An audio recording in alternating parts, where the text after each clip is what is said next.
So mga kapatid, kung natatandaan po natin sa ating huling pag-aaral last Friday, natuklasan ho natin ang rason kung bakit po naisulat ni Pedro ang liham na ito. Ang rason ay dahil ang Iglesia ng Panginoon Hesukristo ay nagsipangalat sa iba't ibang lugar na kung tawaging Asia Minor, which in our modern day ay tinatawag po modern Turkey. Ang rason ay dahil sila po ay pinalayas sa pamagitan po ng pag-uusig ni Claudius Emperor or Emperor Claudius ng Roma. At dahil po dito, sila po ay itinuring mga dayuhan, mga foreigners, mga estranghero. Sila po ay nagsipangalat sa iba't ibang mga lugar and therefore they were not considered as citizens kundi mga exiles or foreigners.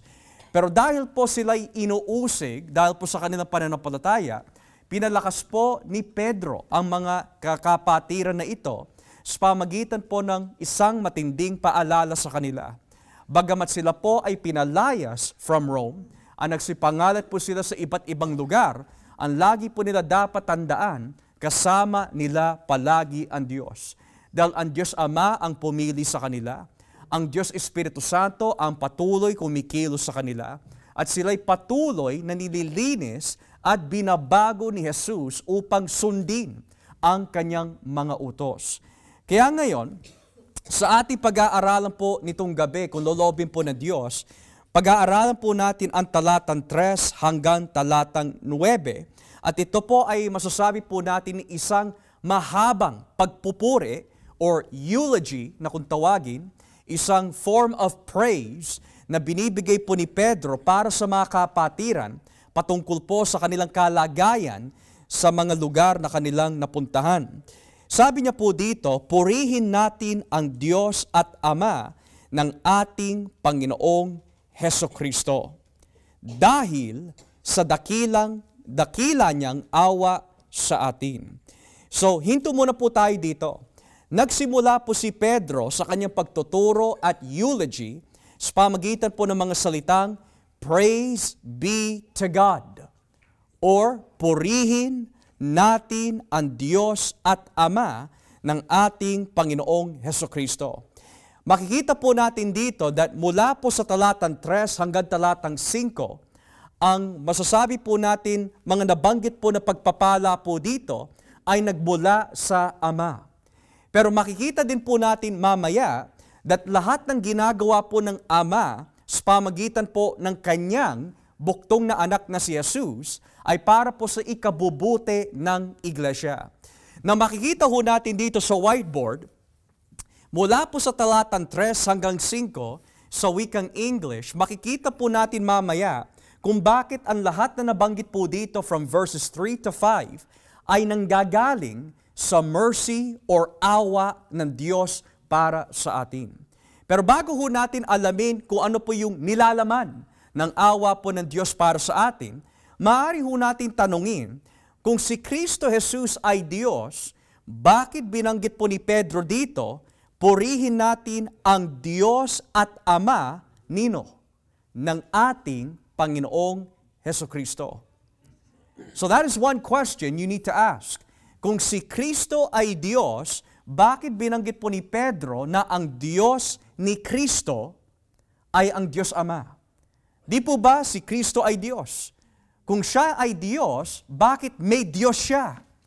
Well, there can only be two meanings po dito. Number one, si Kristo ay hindi Diyos, at ang tunay na Diyos ay ang Ama. Or number two, si Kristo ay Diyos, pero may ibig sabihin kung bakit niya sinabi, Diyos Ama. So yan po ang ating aalamin. Bakit po sinabi dito, Blessed be the God of sino? Of our Lord Jesus. When you read the sentence, hindi sinasabi po ng teksto, purihin ang ating Diyos, kundi ang sinasabi po ng teksto, purihin ang Diyos ng Panginoong Hesukristo. Hindi sinasabi purihin ang Diyos natin. Ang sabi po ng teksto, purihin ang Diyos ng ating Panginoong Hesukristo. So ngayon, ang tanong ho dito, Ano ang ibig sabihin po nito? Well, dahil po si Pedro ay madalas po niya nakakasama ang ating Panginoon Hesukristo, kung may tatlong alagad na mababasa po natin in the four Gospels na madalas na nakakasama ng ating Panginoon Hesukristo, it is John, it is Peter, and it is James. Yung tatlong alagad po na yan ang madalas nakakasama ng ating Panginoon. Sila po ang madalas nakakasama po ng Panginoon sa mga private conversations. At pagdating po doon sa Transfiguration Mount, sa Mateo 17, sino ho ang tatlo na umakyat nung makita po nila ang kapangyarihan ng Panginoong Jesus? It was Peter, it was James, it was John. So ngayon, anong ibig sabihin ng blessed be the God of our Lord Jesus Christ? Well, tingnan po natin dito sa aklat ng Juan Kapitulo 20. Juan Kapitulo 20. John chapter 20. At simulan po natin dito, mga kapatid, sa talatang 16. Juan Kapitulo 20, talatang 16. Tignan niyo po ang sinasabi ng salita ng Diyos in John 20, verse 16. Sabi po dito, sinabi ni Jesus sa kanya, Maria. Humarap si Maria kay Jesus at sinabi sa wikang Hebreyo, Rabboni, nang ibig sabihin ay guro. Sinabi ni Jesus, huwag mo kong hawakan, dahil hindi pa ako nakabalik sa aking ama. Pumunta ka sa mga kapatid ko at sabihin, babalik na ako sa aking ama na iyong ama, at sa aking Diyos na iyong Diyos.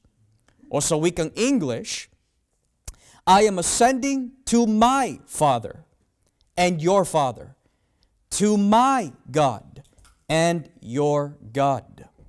Now, dito ho natin nakikita na mismo si Kristo ang nagsabi, babalik na ako sa aking Ama at sa aking Diyos.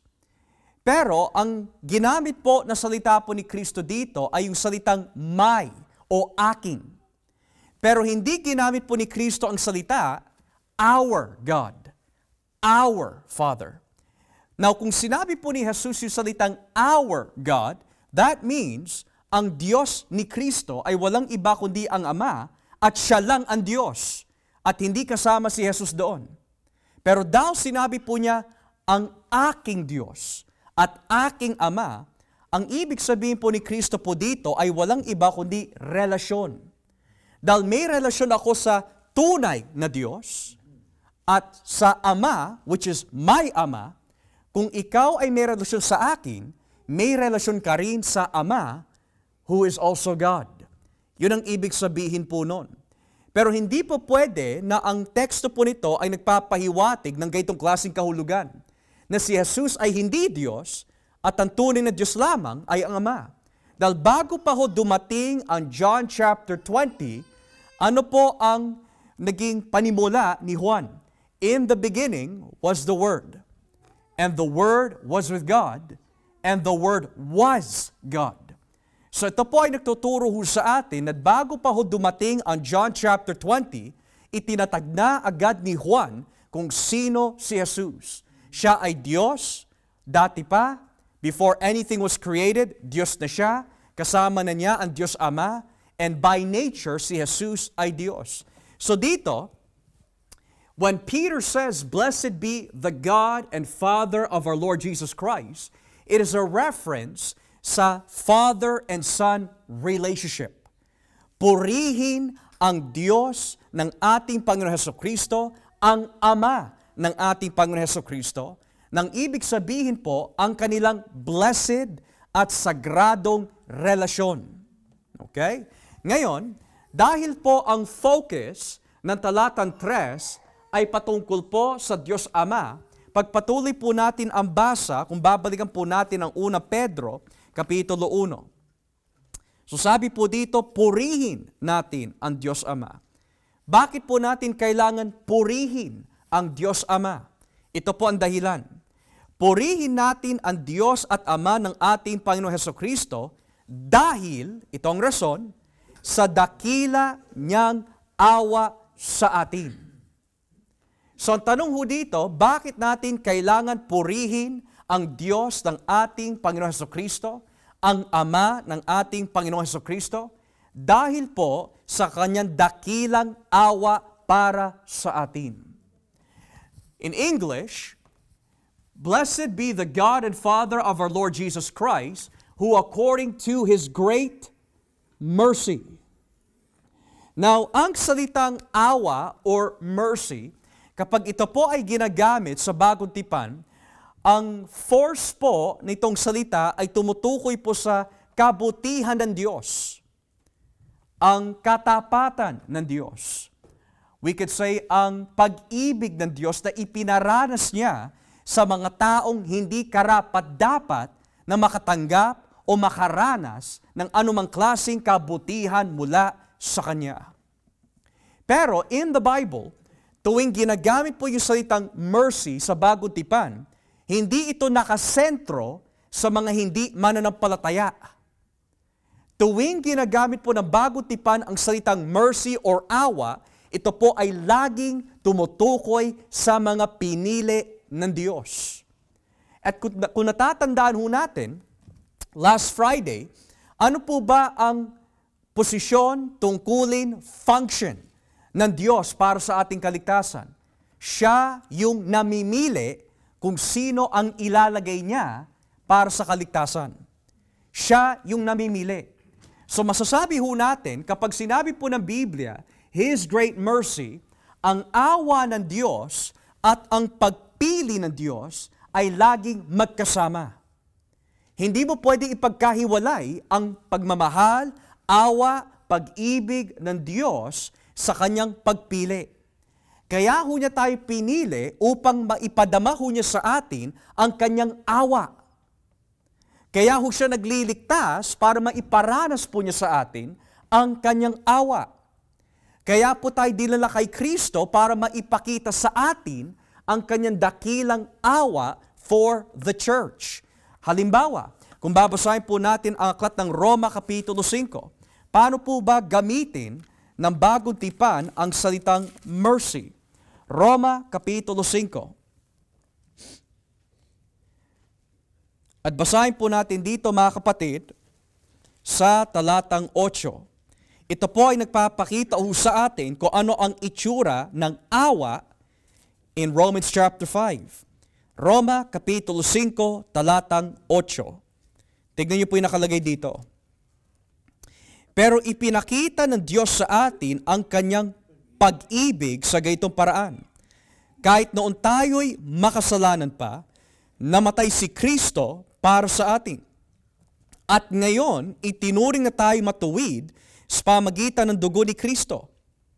Tiyak na maliligtas tayo sa parusa ng Diyos dahil kay Kristo. Dati, kaaway tayo ng Diyos. Pero ngayon, tinanggap na niya tayong mga kaibigan sa pamagitan ng pagkamatay ng kanyang anak. At ngayon, meron na tayo magandang relasyon sa Diyos. Tiyak na ililigtas niya tayo sa kaparusahan sa pamagitan ng buhay ni Kristo. So dito, ito po ay nagpapakita ho sa atin that ang pag-ibig at awa ng Diyos, always together, ay nagpapahiwatig po for the church that hindi ho tayo karapat-dapat na makatanggap o makaranas ng anumang kabutihan sa Diyos dahil makaaway tayo. Pero dahil sa dakilang awa ng Diyos Ama, ipinaranas niya po sa atin ang kanyang pagmamahal sa konteksto po ng pagkamatay ni Kristo sa krus para sa atin. Another example ay mababasa po sa Roma Kapitulo 9. Roma Kapitulo 9. At basahin po natin dito sa talatang 15. Paano po ipinakita ng Diyos ang kanyang awa sa iglesia? Roma 9, talatang 15. Sabi po dito sa Roma 9, talatang 15, sapagkat sinabi niya kay Moises, mahahabag ako sa gusto kong kahabagan at maaawa ako, sabi niya po dito, sa gusto kong kaawaan.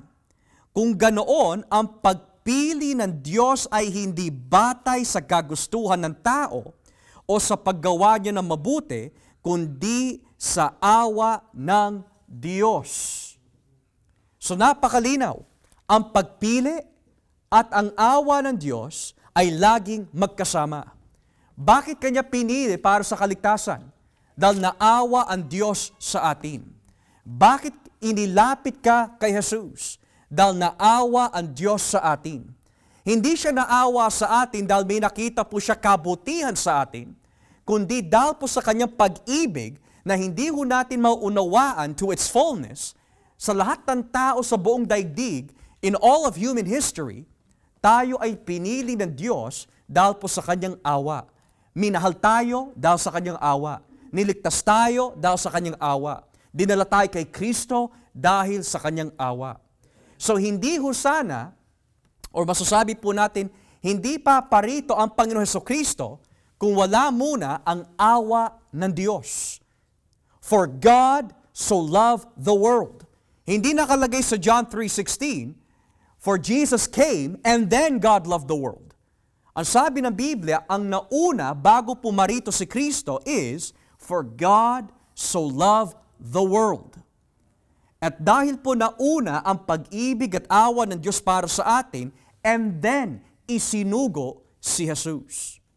Kaya nga, sabi ni Pedro purihin natin siya dahil sa Kanyang dakilang awa para sa atin. At sino po yung atin na binabanggit po dito?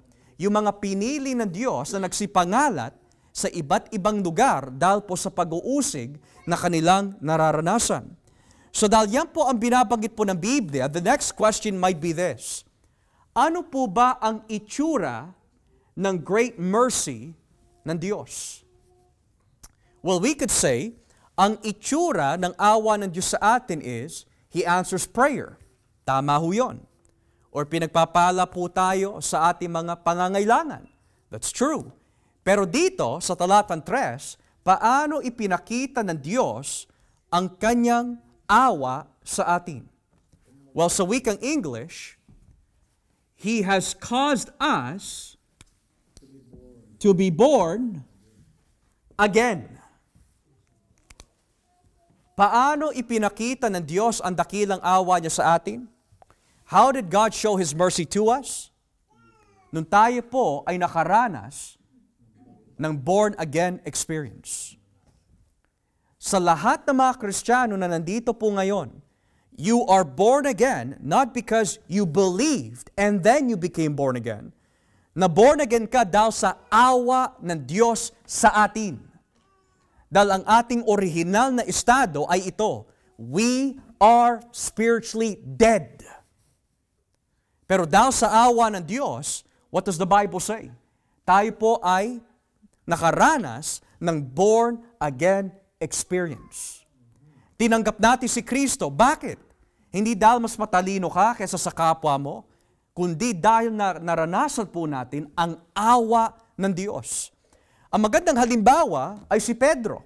Kung natatandaan niyo po yung sinabi ni Pedro dito sa aklat ng Mateo 16, Matthew chapter 16. Tignan niyo po sinabi ni Pedro dito. Matthew chapter 16.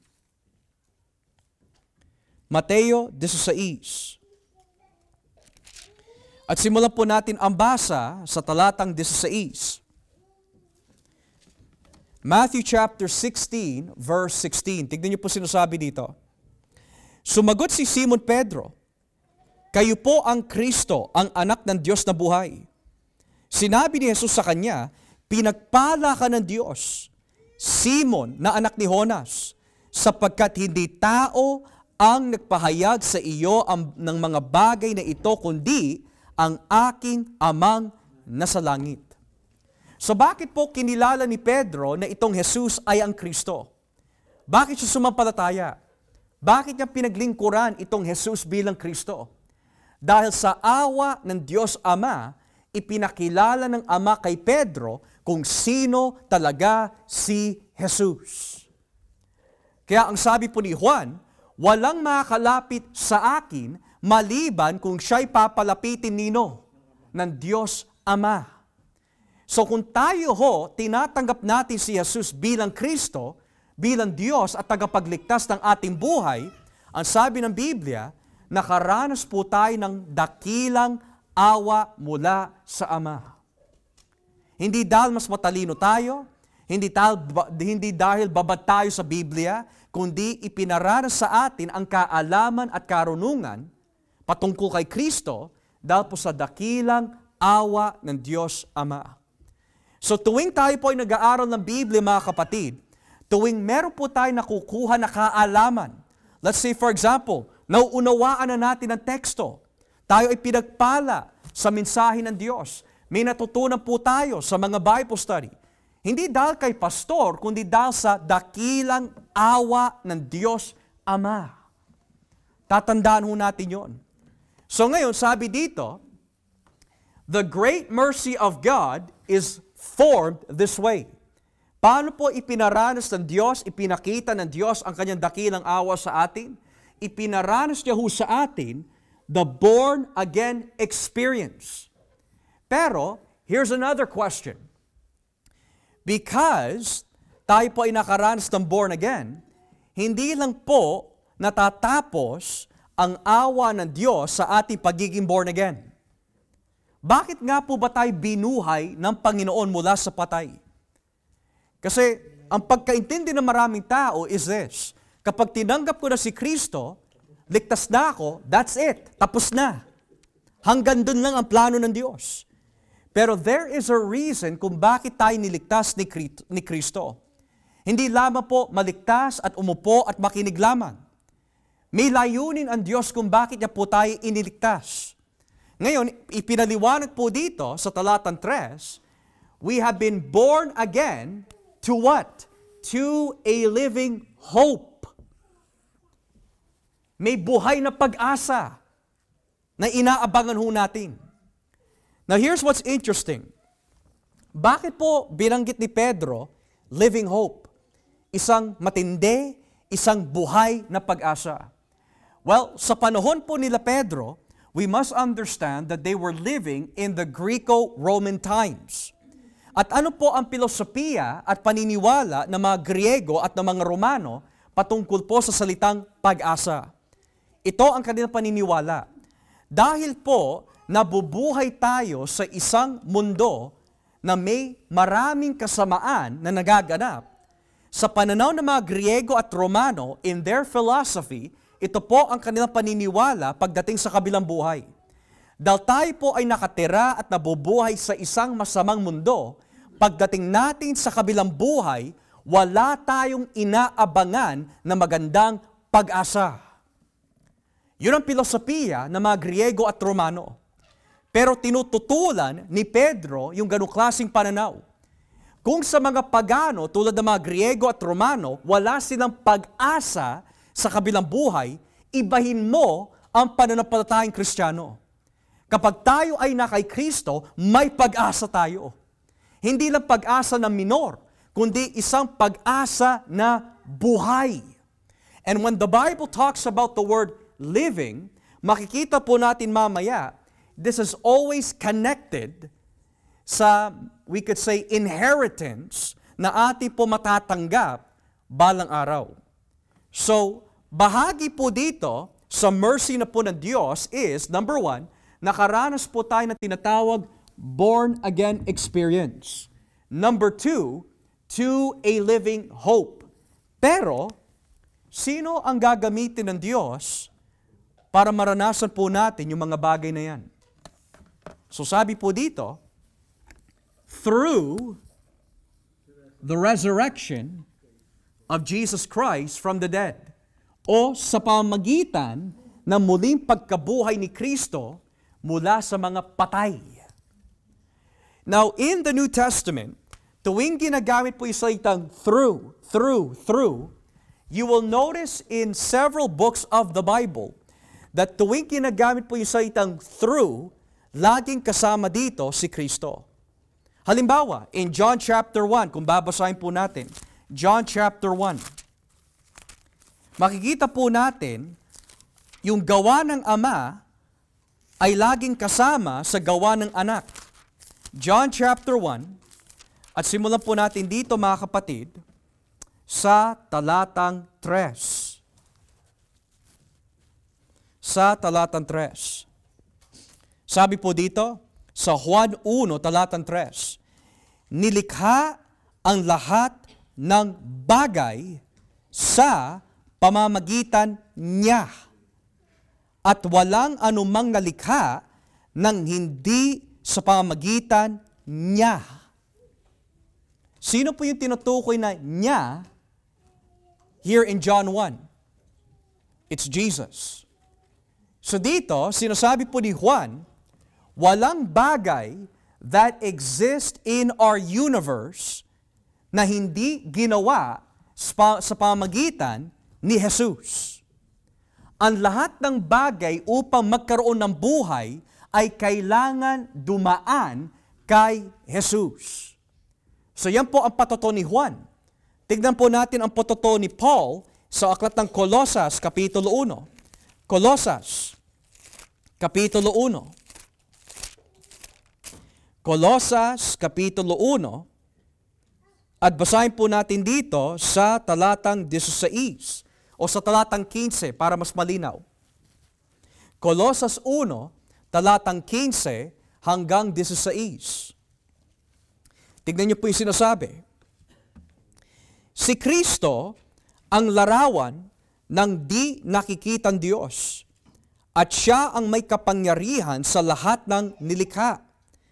Sapagkat sa pamagitan niya, so naulit na naman yung salitang sa pamagitan niya, at para sa kanya, nilikha ang lahat na nasa langit at nasa mundo, at nakikita pati na rin ang hindi nakikita, katulad ng mga espiritong naghahari at namamahala, mga espiritong namumuno, at may kapangyarihan.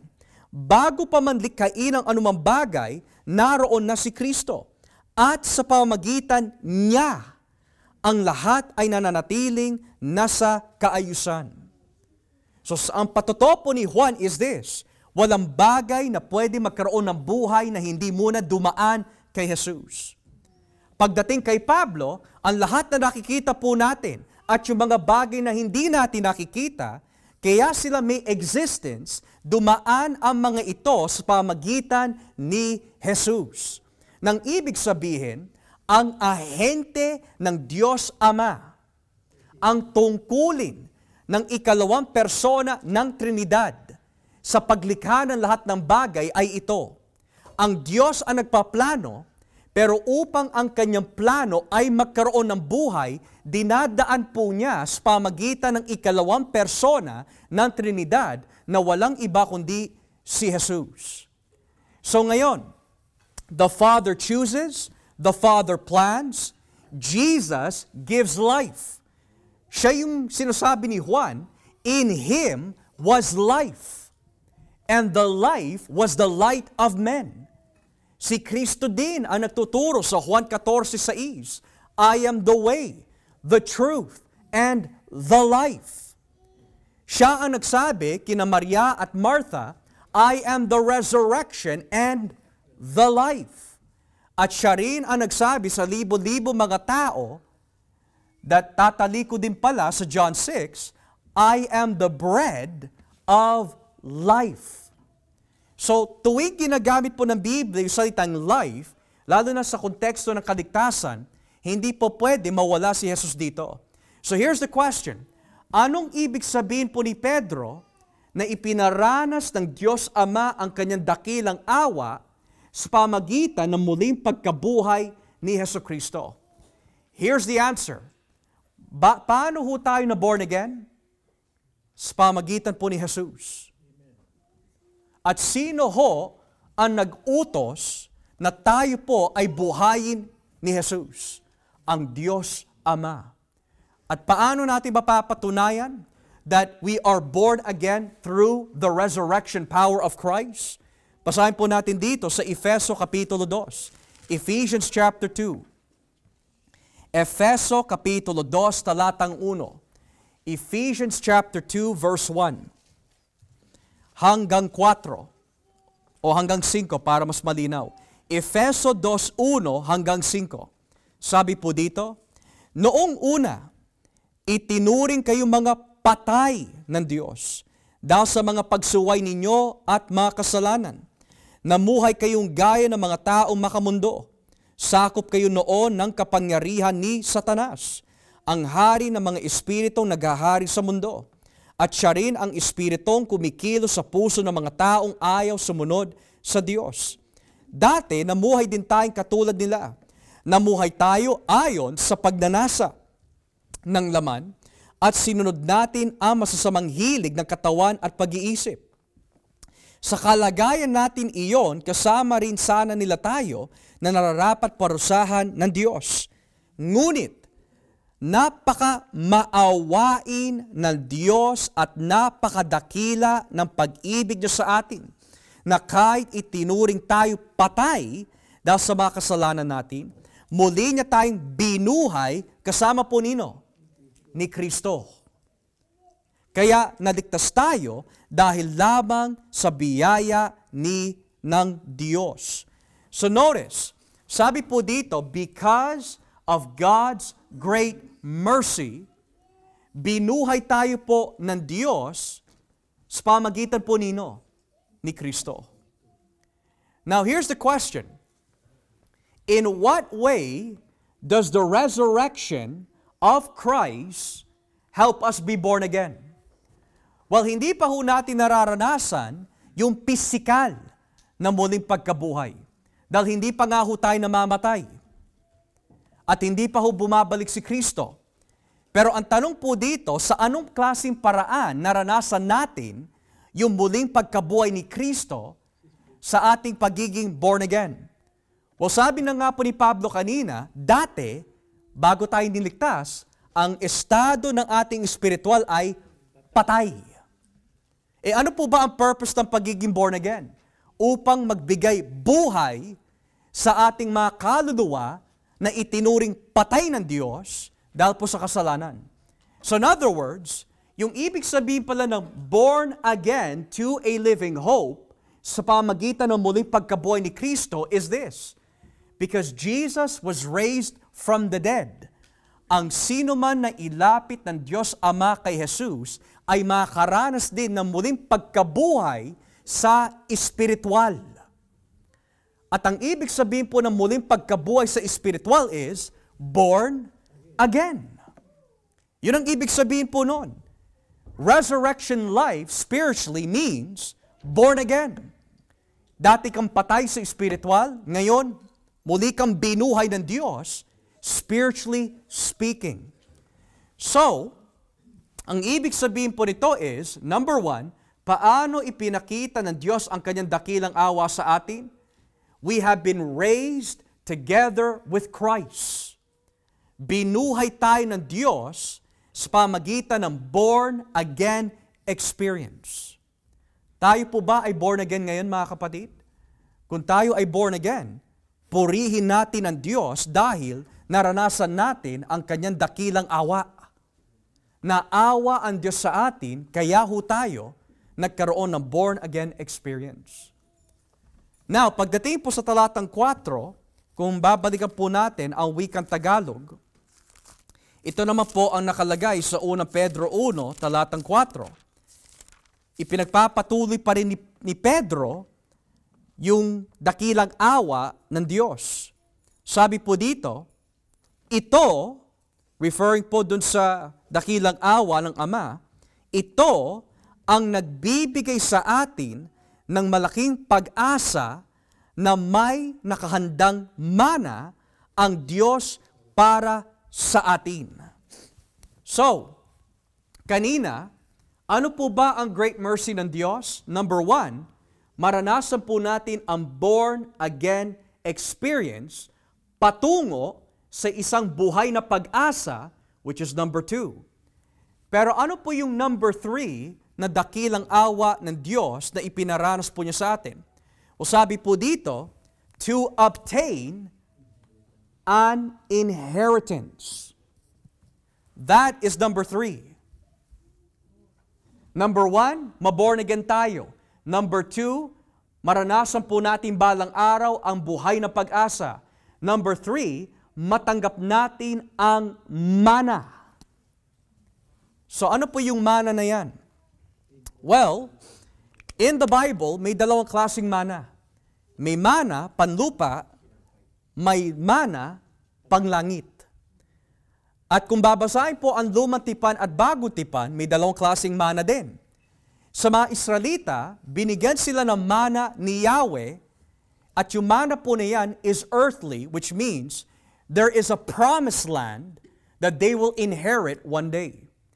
Pero sa mga Kristiyano sa bagong tipan, yung promised land po natin ay hindi katulad ng mga Israelita. Dahil ang promised land na ibinigay sa atin ng Panginoon ay walang iba kundi ang bagong langit at ang bagong lupa. So in the Old Testament, ang inheritance ng mga Israelita is the promised land. Pagdating naman po sa mga Kristiyano, ang inheritance ng mga Kristiyano ay hindi yung panlupa.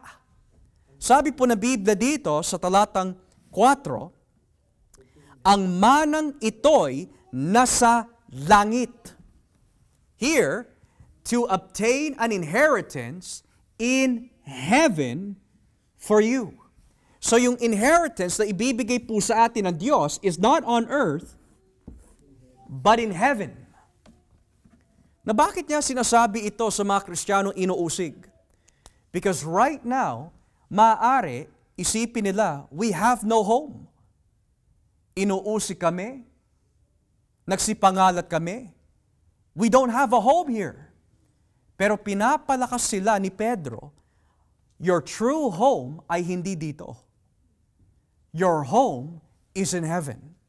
At kung kayo'y magpapatuloy to be faithful to me, kahit na kayo'y inuusig, kahit na sinasantabi kayo ng mundo, tatandaan natin palagi, mga dayuhan lang tayo dito sa mundo.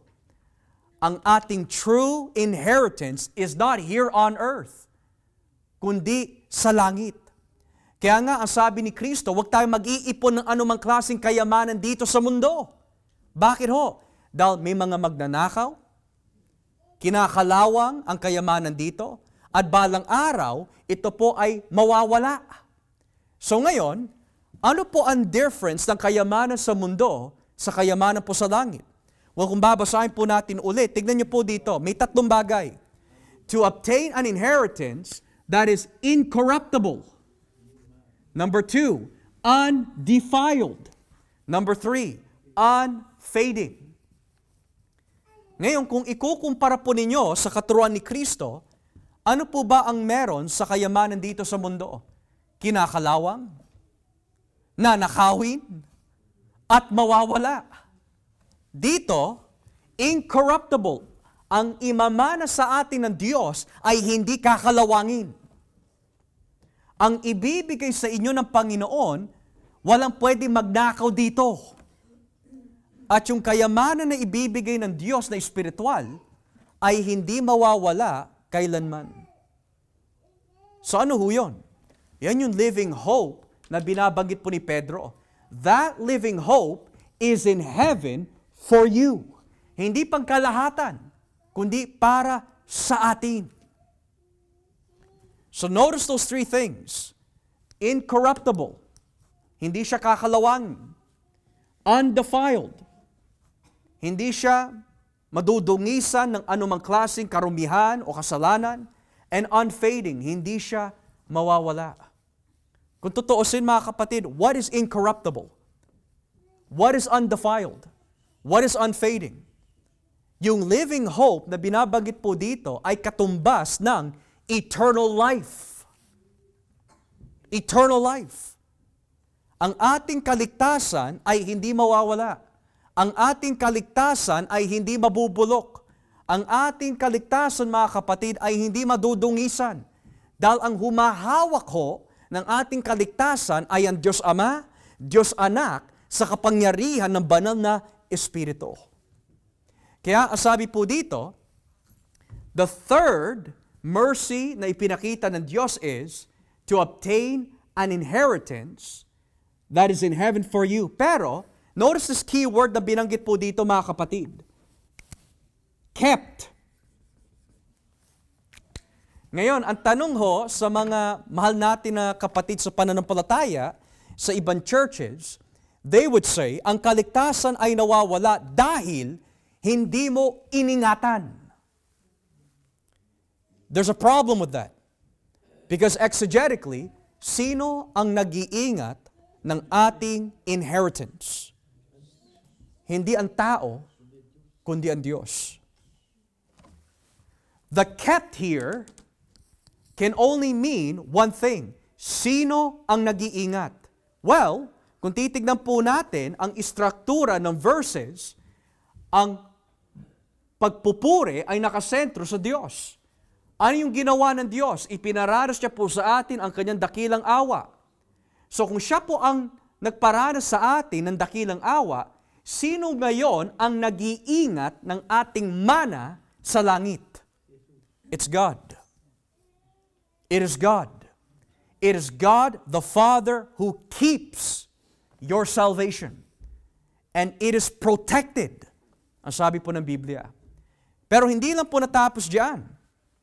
Pagdating po dito sa talatang 5, kung babasahin po natin ang talatang 5, sabi ho dito, at sa pamagitan ng pananampalataya nyo, iniingatan kayo ng kapangyarihan ng Diyos habang naghihintay kayo ng kaligtasang nakalaang ihayag sa huling araw.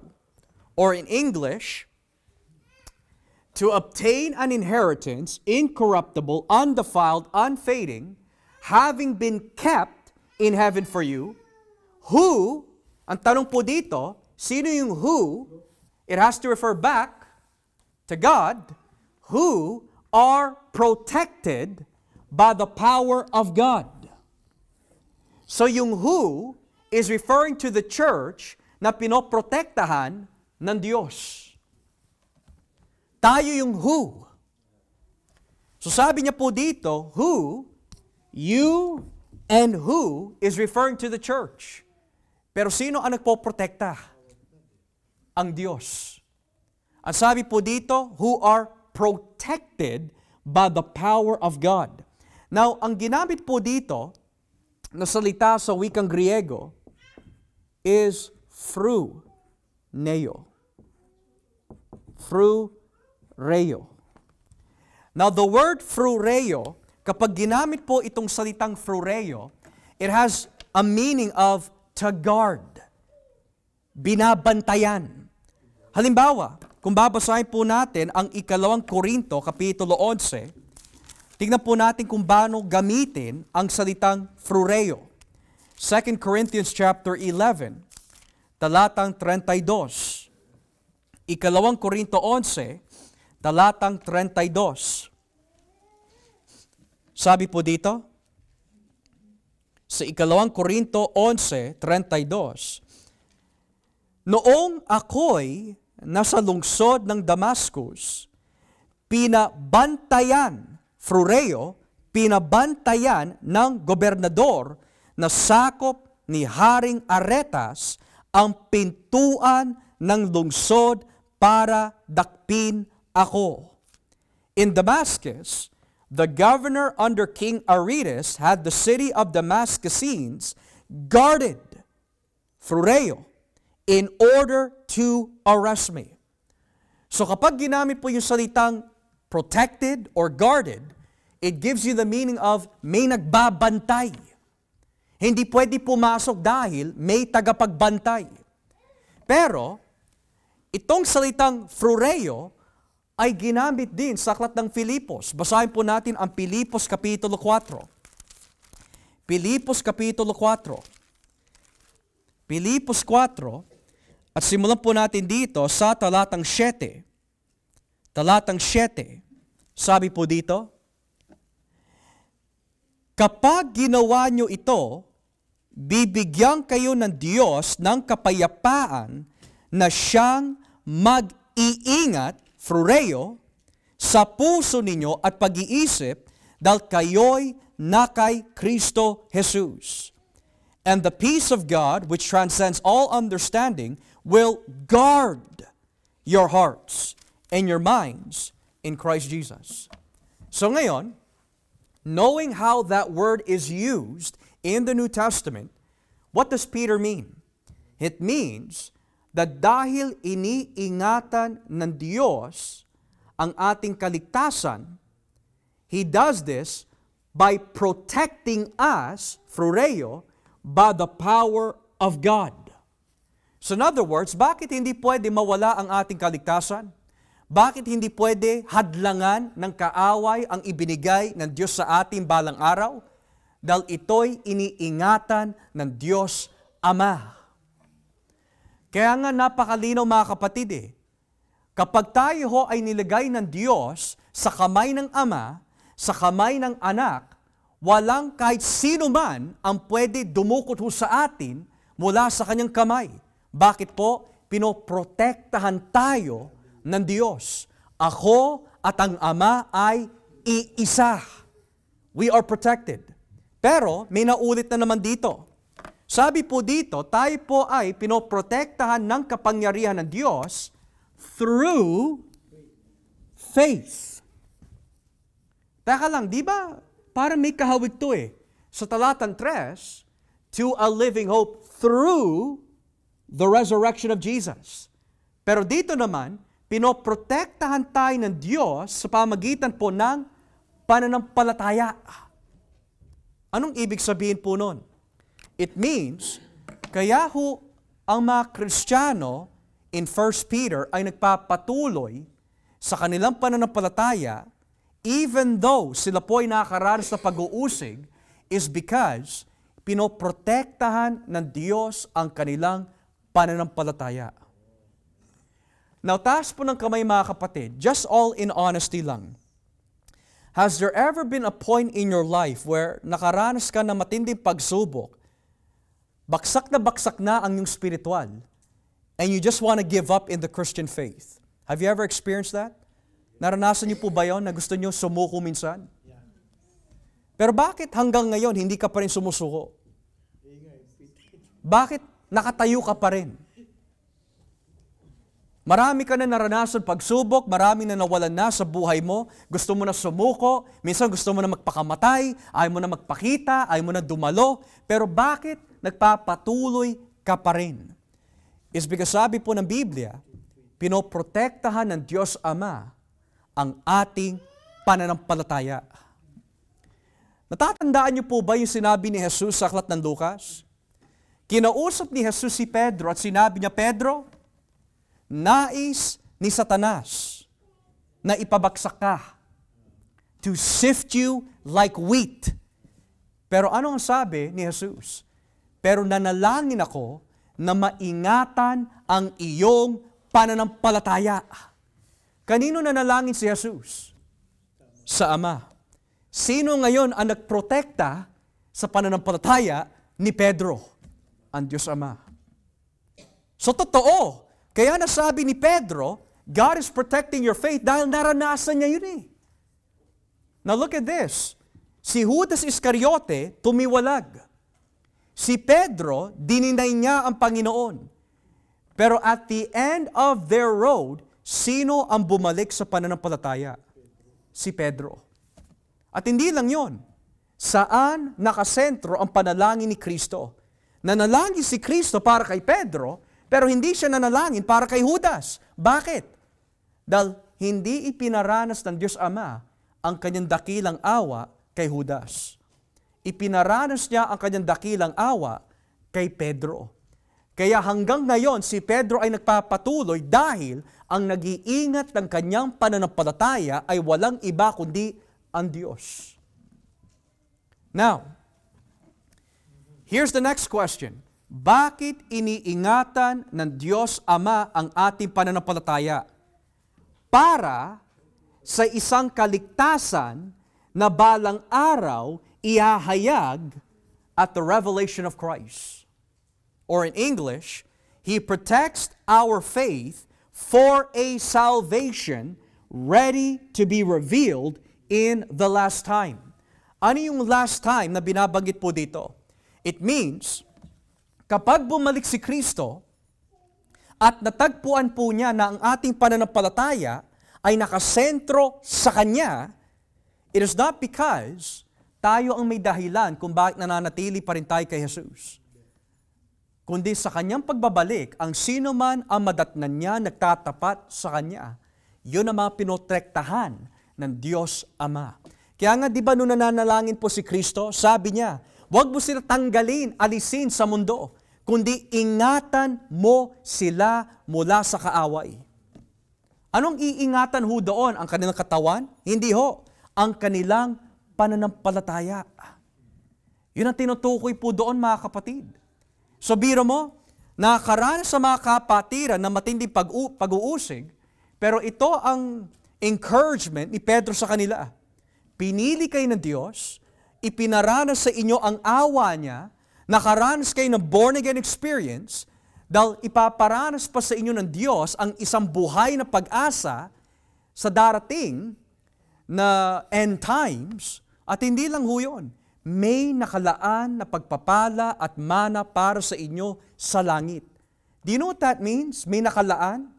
It means kahit anong mangyari sa buhay po ng mga Kristiyano, it is completely and finally reserved for the church. Pugutan ka man ng ulo, may nakalaan para sa atin. Patayin ka man sa anumang paraan, may nakalaan sa atin. Kaya galit na galit si Satanas. Dahil kahit anong gawin niya ho sa atin sa laman, hindi niya mananakaw sa atin ang ipinangako ng Diyos. Kaya siya galit. Kunin man niya ang lahat ng ating ari-arian, pero ang hindi niya makukuha ho sa atin ay ang ating kaligtasan. Kasi ang nagpoprotekta po nito ay walang iba kundi ang Diyos. So ngayon, here's the next question. Pagdating natin sa talatang 6, sabi po dito sa unang Pedro 1, talatang 6, ngayon na ipinaalam na ni Pedro sa kanila ang pag-asa na kanilang matatanggap, sabi po dito sa talatang 6, dahil dito. Ano po yung dahil dito? Lahat ng ipinaliwanag niya sa talatang 3 hanggang 5, yan yung dahil dito. Dahil dito, dapat kayong magalak sa kabila ng iba't ibang pagsubok. Dahil ang mga pagsubok ng ito'y panandalian lang. It's temporal. It's not eternal. Panandalian lang. At dapat ninyong maranasan. Naku po, sabi po ng Diyos, pamagitan po ni Pedro, kailangan natin maranasan ang pagsubok. Minsan ay tatanong ho natin, Pastor, bakit nga po ba ako nakakaranas ng pagsubok sa aking pamilya, sa aking trabaho, sa aking Christian life? Bakit ako nakakaranas ng pagsubok? Sabi ng Biblia, kailangan mo maranasan yan. At sino ho ang nagpapahintulot na maranasan natin ang pagsubok? Ang Diyos. Pero walang bagay na pinintulutan ng Diyos na mangyari sa ating buhay na walang rason. Laging may rason. So here's the question. Bakit tayo kailangan makaranas ng pagsubok kahit panandalian lamang ito? Well, sabi po sa talatang 7, para masubukan kung talagang tunay ang pananampalataya ninyo. Katulad ng ginto, sinusubok ito sa apoy para malaman kung tunay o hindi. Pero mas mahalaga ang pananampalataya natin kaysa sa ginto na nawawala. Kaya kapag napatunayan tunay ang pananampalataya nyo, papupurihan kayo't pararangalan pagdating ni Jesucristo. Now, let's pause here. Why do we need to experience trials? Or para po sa church ng unang Pedro, nagsipangalan ho sila, inuusig po sila, at nga maaari, nagtatanong din po sila, bakit po kami nakakaranas ng ganito? So sabi ni Pedro, you need to experience that para malaman kung totoo nga o hindi ang iyong pananampalataya. Now, sa ating buhay, here's the question. Kung meron man sa minamahal mo sa buhay na hindi mananalig kay Kristo, magpapatuloy ka pa rin ba? O kung ikaw ay nawalan ng trabaho, magpapatuloy ka pa rin ba? Or, may nangyari isang matinding trahedya sa iyong pamilya, magpapatuloy ka pa rin ba? Or araw-araw na lang may nararanasan ka pagsubok, magpapatuloy ka pa rin ba? kung hindi ka na magpapatuloy hanggang kamatayan, ipinakita lang ho sa atin ng Diyos ang ating pananampalataya ay hindi totoo. At bakit po hinalintulad ni Pedro ang ating pananampalataya or ikinumpara pala ang ating pananampalataya sa ginto? Dahil ang ginto kapag dinaan mo sa apoy, nawawala. Pero ang ating pananampalataya na ibinigay ng Diyos ay hindi panlupa. Naggaling ho ito sa Kanya. Kaya kung ang Diyos ang pinagmumulan ng buhay, isang buhay na hindi pwede mawala, ang pananampalataya din na ibinigay niya sa atin, hindi rin pwede mawala. Kaya nga ang tekstong ito, mga kapatid, ay nagsosupport ng kaligtasan na hindi pwede mawala. Bakit ka nagkaroon ng kaligtasan? Dahil sa pananampalataya. So ngayon, kung hindi ka na nagpapatuloy sa pananampalataya, that means wala na yung kaligtasan natin. Pero dahil sabi ng Biblia dito, ang ating pananampalataya ay protektado ng Diyos at hindi nawawala, nangangahulugan lamang na kung ang pananampalataya natin ay hindi pwede mawala, ang ating kaligtasan ay hindi rin pwede mawala. Kaya sabi po dito, kaya kapag napatunayan tunay ang pananampalataya nyo, there are three things binabanggit po dito. Papupurihan kayo't, that's one. Pararangalan, that's two. Pagdating ni Hesus Kristo. Or in English, this will result in praise, glory, and honor when Jesus Christ is revealed. What does that mean? Kapag tayo po ay nagtagumpay sa ating mga pagsubok at the coming of Christ, bakit may praise, bakit may glory, bakit may honor na binabanggit po dito? What does that mean? This is what it means. Praise, glory, and honor is another way of saying that on the day of judgment, o sa pagbabalik ni Kristo, because our faith has been proven worthy, dahil po sa Kanya, on the day of judgment, we will be approved by God. Kaya nga sabi ng Biblia, he that endures to the very end shall be saved. Ang manatili hanggang wagas, siya ang maliligtas.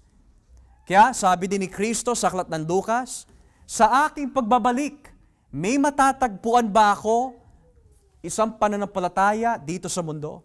Will the Son of Man find faith on the earth?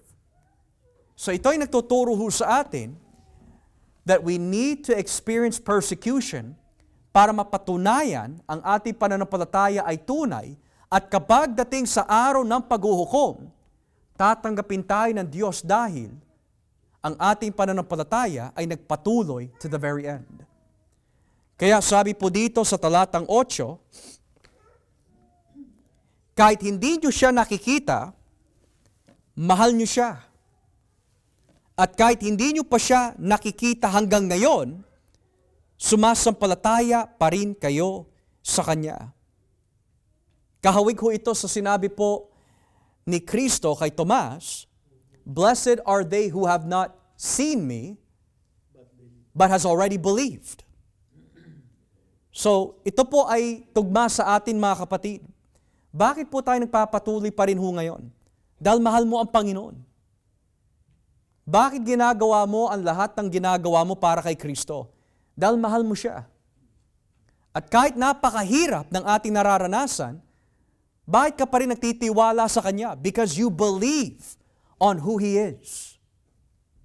Kaya pagdating sa talata 9, sabi po dito, at kahit hindi nyo pa siya nakikita hanggang ngayon, sumasampalataya pa rin kayo sa Kanya at nag-uumapaw ang iyong kagalakan na hindi kayang ipahayag ng bibig.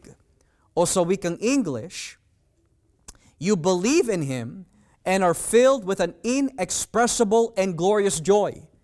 Now sa King James Bible, ito po yung salin nito. Joy unspeakable. Now I want to explain yung maling interpretation sa salitang joy inexpressible or joy unspeakable.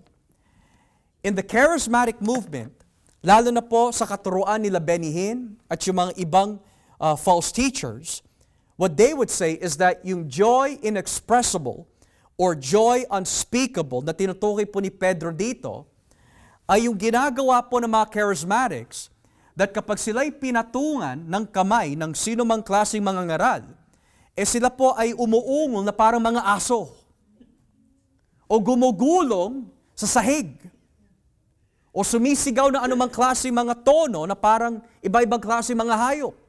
Ginagaya nila yung tunog ng mga iba-ibang klaseng mga hayop. Nagtatalunan, yun po daw ay joy unspeakable. Pero ang Diyos ay Diyos ng kaayusan. Hindi yun ang tinutukoy po ng Biblia na joy unspeakable. The joy unspeakable na tinutukoy po dito is this. Dahil sumasa atin si Kristo at may nakalaan ho sa atin na pagpapala balang araw, ang kagalakan na ito ay hindi maikukumpara sa darating po na kagalakan na ating mararanasan kapag nakasama po natin si Kristo. So what is that joy unspeakable? Yung presensya ng Diyos. Kapag dumating na si Kristo, mararanasan po natin ang presensya ng Diyos. Yan yung sinasabi po ni David sa aklat ng Salmo 16, talatang 11. In His presence is the fullness of joy. So when will this joy unspeakable be experienced? Sa kanyang pagbabalik. Kaya sabi po dito, sa talata 9, dahil tinatanggap nyo ang bunga ng pananampalataya nyo, na walang iba kundi ang iyong kaligtasan. For you are receiving the result of your faith, the salvation of your souls.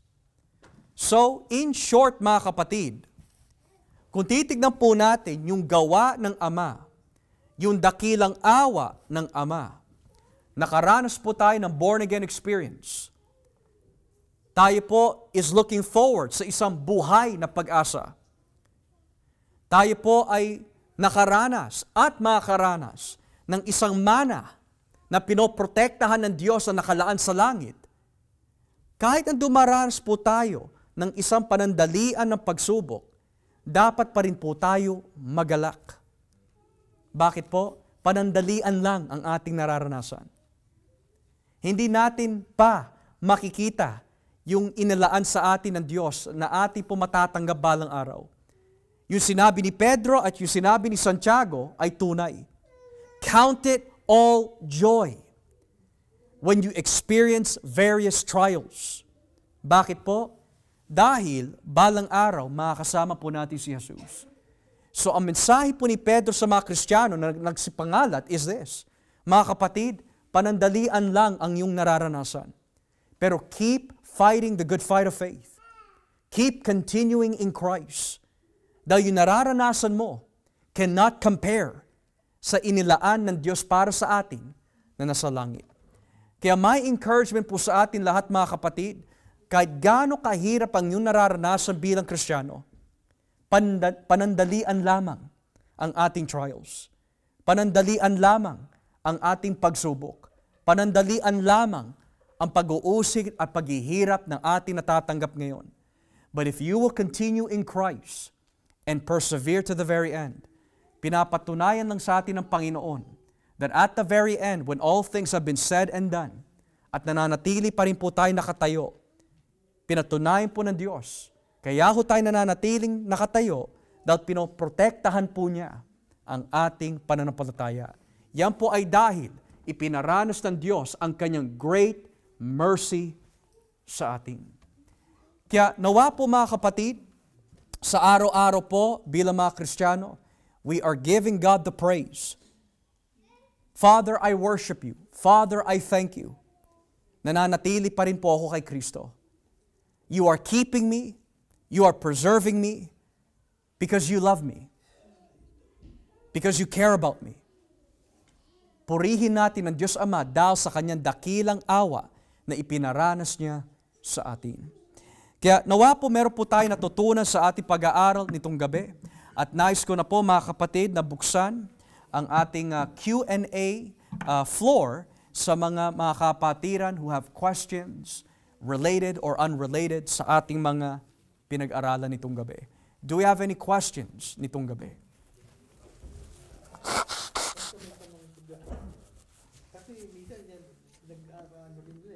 pinagdidebatehan din ng mga ibang religion eh. Yung ano eh.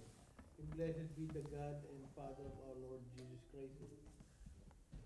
Pinapakita dyan na parang si Jesus eh, Diyos din niya yung Ama. Kaya ano magandang magiging pwede nating pantapat sa mga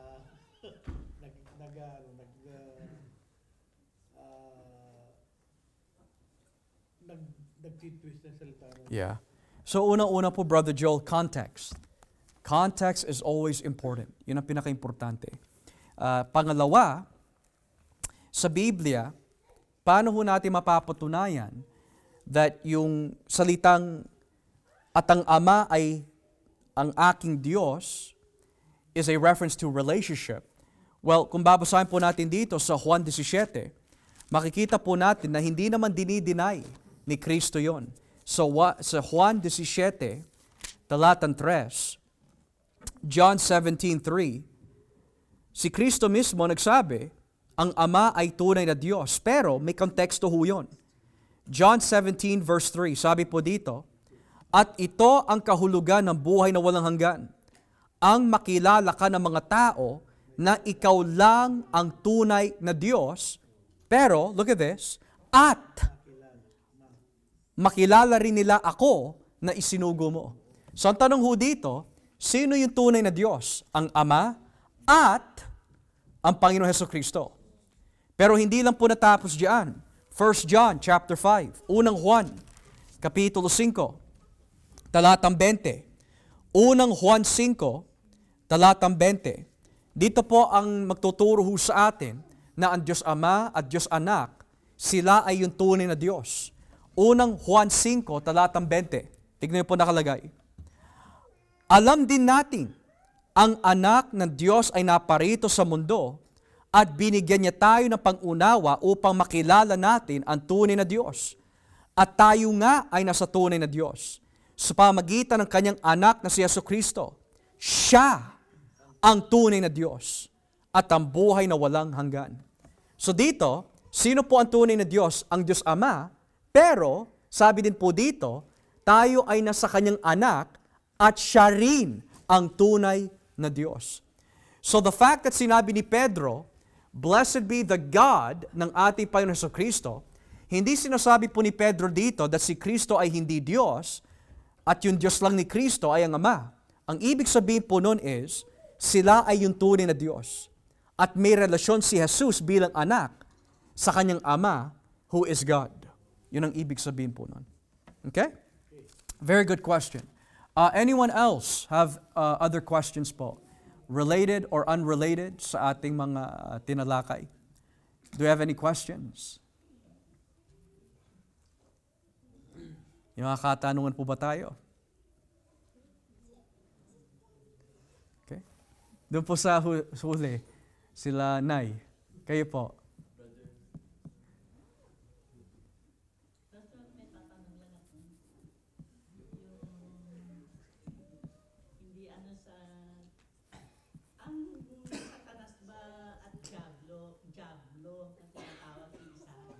Iisa lang ho sila. Yung bang sa, hindi ba doon, yung tinukso ni Eva, na ang si Satan ba yun?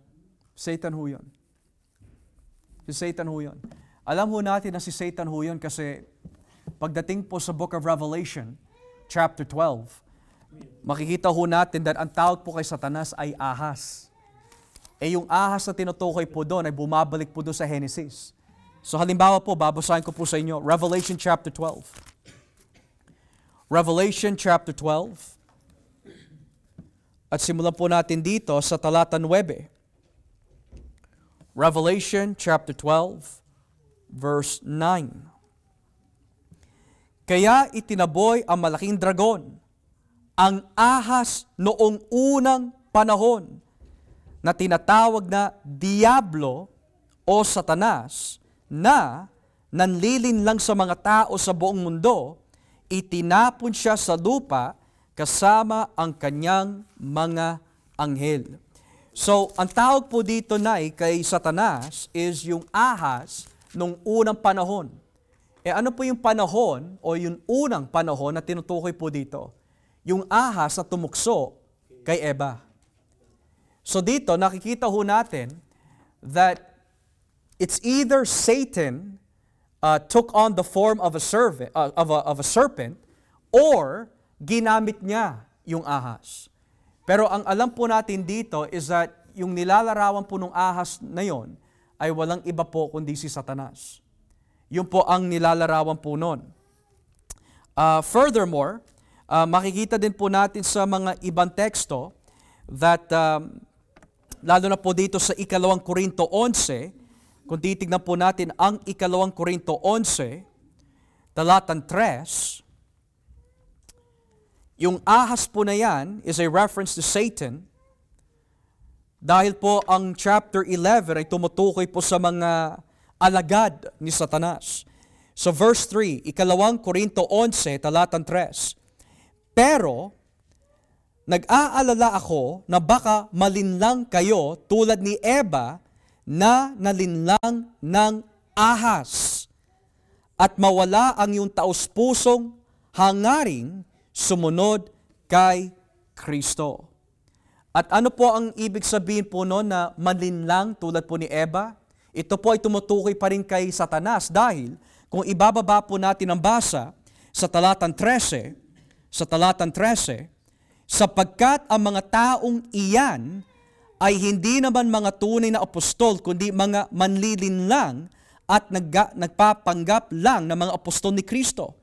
At hindi naman iyan nakapagtataka dahil maging si Satanas ay nakukungwaring anghel ng Diyos na nagbibigay liwanag.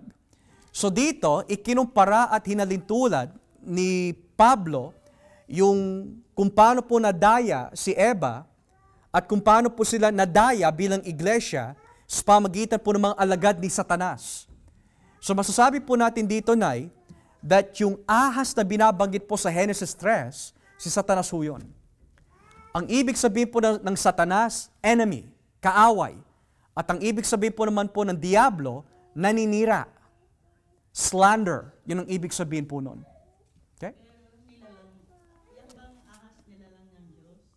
Opo. Kahit si Satanas ho, nilalang po siya ng Diyos. Pero may mga bagay na pinintulutan po ng Diyos na mangyari, bagamat nilalang ng Diyos si Satanas, may layunin po ang Diyos para sa kanya. So we can say, lahat ng bagay nilikha ng Diyos, pero yung gumagawa ng kasamaan, may layunin po ang Diyos sa mga gumagawa ng kasamaan. Bahagi na rin po dito si Satanas. Kaya sabi po dito sa Kawikaan 16, kahit si Satanas, kahit si Judas, kahit lahat ng gumagawa ng masama, bagamat sila'y nilikha ng Diyos, may layunin ng Diyos para sa kanila. Kawikaan 16, talatang 4. Sabi po dito sa talatang 4, ang lahat ay nilikha ng Panginoon na mayroong layunin. Kahit na nga ang masasama, itinalaga sila para sa kapahamakan. So kahit na gumagawa po si Satanas ng kasamaan, nilikha pa rin po siya ng Diyos, and may layunin po ang Diyos para kay Satanas kung bakit niya ginagawa ang mga kasamaan na yan. Lahat ng bagay, may layunin po ang Diyos. Okay? Very good po. Brother August. So, Pastor, follow-up ko lang doon. So, yung Satan, Diablo, Lucifer, ano lang yun, kung baka moniker, wala siya talagang pangalan. Yeah. Well, we can say that in the Bible, touching upon the word Lucifer, let me deal with that. Yung salitang Lucifer, hindi yan talaga pangalan ni Satanas. Wala siyang pangalan. No. Lucifer is actually a Latin word. So, I just want to give context muna po dito, Kuya, before I answer your question. The King James Version of the Bible, sila lang yung may salitang Lucifer. Mababasa mo yun sa Isaiah 14. Lucifer. Lucifer is not an English word. Lucifer is a Latin word. So, ang ginawa po ng mga tagapagsalin ng Book of Isaiah sa King James Translation, dahil mahilig po sila sa Latin, instead of lagay po nila son of the morning, which is the Hebrew word Halel, ang nilagay po nila doon sa son of the morning is the Latin word Lucifer. So kung sa Hebreo, son of the morning is Halel, sa Latin naman, Lucifer is the word son of the morning. So nilagay po nila yung salitang Lucifer doon sa English translation ng King James, kaya hanggang ngayon, ang isip ng mga tao, ang pangalan ni Satanas is Lucifer, which is wrong. Lucifer means son of the morning sa wikang Latin. So now that we understand that part, Satan has always been known as Satan. He has been known as the enemy of God. He has been known as the prince of the power of the air. He has been known as the slanderer, the serpent, lahat. So we can say he is described in multiple ways. Gayunpaman in the Gospels, lagi siya tinatawag either the tempter, the devil, or Satan. Yun po. So sa Lucas 4, tinatawag siya the tempter. Sa Matthew 4, he's called the devil or Satan. So Jesus says, "Get thee behind me, Satan." So the most common name na tinatawag sa Diablo ay Satanas. Yun ang common name niya. Common name niya, pero hindi siya binigyan na tulad natin, August.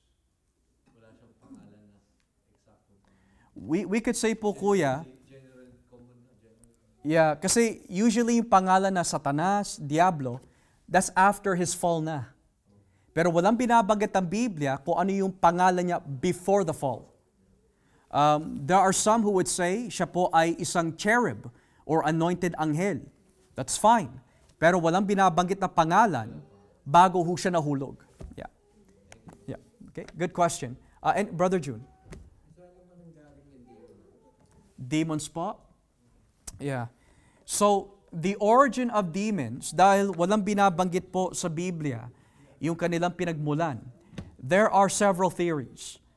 May tinatawag the pre-Adamic world or pre-Adamite. It means that kapag binasa yung Genesis chapter 1, verse 1 and 2, sa ganitong klaseng teoridad, ito ang kanilang paniniwala.